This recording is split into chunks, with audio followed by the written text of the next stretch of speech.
Assalamualaikum warahmatullahi wabarakatuh. Perkenalkan, nama saya Jonathan dari Akbar Pembina. Di sini saya akan menjelaskan tentang patofisiologi sistem saraf. Apa itu patofisiologi sistem saraf? Berikut penjelasannya. Sistem saraf merupakan salah satu sistem koordinasi yang bertugas untuk menyampaikan rangsangan dari reseptor untuk deteksi dan direspon oleh tubuh untuk dapat menanggapi suatu rangsangan. Ada 3 komponen yang harus dimiliki oleh sistem saraf, diantaranya yaitu reseptor, pengantar impuls, efektor. Bagian-bagian sel saraf. Badan sel merupakan bagian yang paling besar dari sel saraf. Badan sel berfungsi untuk menerima rangsangan dari dendrit dan meneruskannya ke akson. Dendrit merupakan serabut sel saraf yang pendek dan bercabang. Dendrit berfungsi untuk menerima dan mengantarkan rangsangan ke badan sel. Akson disebut juga dengan neurit yang merupakan serabut sel saraf yang panjang yang merupakan perjuluran dari sitoplasma badan sel. Di dalam neurit atau akson terdapat selaput myelin, sel sacuan, nodus rentier. Sinapsis adalah pertemuan antara ujung neurit atau akson di sel saraf A1 dan ujung dendrit di sel saraf lainnya. Klasifikasi sel saraf berdasarkan fungsi: 1. Neuron sensorik atau aferen, 2. Neuron motorik, 3. Neuron interneuron. Berdasarkan struktur: 1. Neuron multipolar, 2. Neuron bipolar, 3. Neuron unipolar atau pseudounipolar. Neuron sensorik atau aferen. Sel saraf sensorik adalah sel saraf yang mempunyai fungsi menerima rangsangan yang datang ke padang tubuh atau panca indera, dirubah menjadi impuls atau rangsangan saraf meneruskan ke otak. Sistem neuron motorik adalah sel saraf yang mempunyai fungsi untuk membawa impuls saraf dari pusat saraf otak dan sumsum tulang belakang menuju otot. Neuron motorik. Neuron interneuron.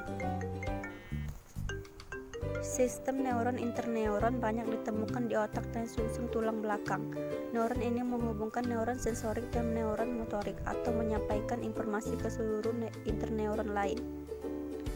Neuron multipolar yaitu sel saraf yang memiliki badan sel dengan banyak juluran dendrit dan 1 juluran akson.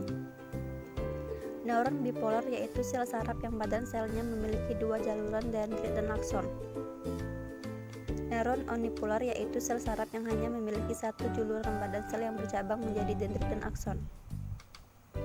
Saraf otonom. Sistem saraf tak sadar disebut juga saraf otonom, adalah sistem saraf yang bekerja tanpa diperintah oleh sistem saraf pusat dan terletak khusus pada sumsum tulang belakang. Berdasarkan sifat kerjanya, sistem saraf otonom dibedakan menjadi 2, yaitu saraf simpatik dan saraf parasimpatik.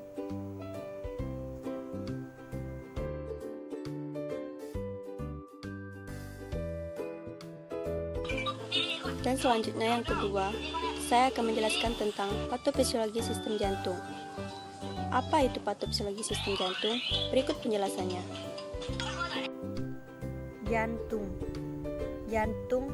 Jantung memompa darah, menghasilkan tekanan darah, sirkulasi oksigen, nutrien, dan bahan lain. Terletak di mediastinum di antara paru-paru di rongga dada.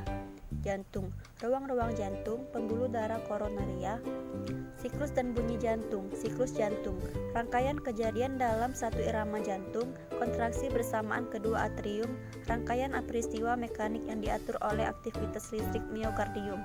Rangkaian kejadian yang mempertahankan pergerakan darah dari vena melalui jantung dan masuk ke arteri. 2 istilah yang sering digunakan pada pembacaan tekanan darah sistol diastol.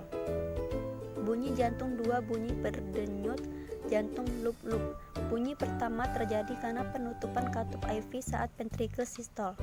Bunyi kedua terjadi karena penutupan katup aorta dan katup semilunaris pulmonalis. Penutupan katup IV yang tidak sempurna menghasilkan bising jantung. Dan ini adalah gambarnya. Frekuensi jantung. Orang dewasa sehat 60-80 kali per menit. Anak-anak normal 100 kali per menit. Bayi 120 kali per menit. Janin 140 kali per menit. Frekuensi di bawah 60 kali per menit atau kecuali atlet disebut bradikardia, dan lebih dari 100 kali per menit disebut takikardia. Dan ini adalah pengaturan denyut jantung. Penuaan jantung. Otot jantung menjadi kurang efisien karena pengaruh umur, sehingga terjadi penurunan curah jantung dan frekuensi jantung secara maksimal meskipun pada saat istirahat lebih dari cukup. Kesehatan miokardium tergantung pada pasokan darahnya dan dengan pertambahan umur. Ada perubahan besar yaitu aterosklerosis yang akan mempersempit arteri koronaria. Faktor risiko penyakit jantung. Penyakit arteri koronaria menyebabkan penurunan aliran darah ke miokardium. Jika aliran darah berkurang tapi tidak tersumbat seluruhnya, orang tersebut dapat mengalami angenia, nyeri dada yang disebabkan kurang oksigen ke bagian otot jantung. Namun jika aliran darah tersumbat seluruhnya, akan terjadi imprak miokardium atau nekrosis otot jantung.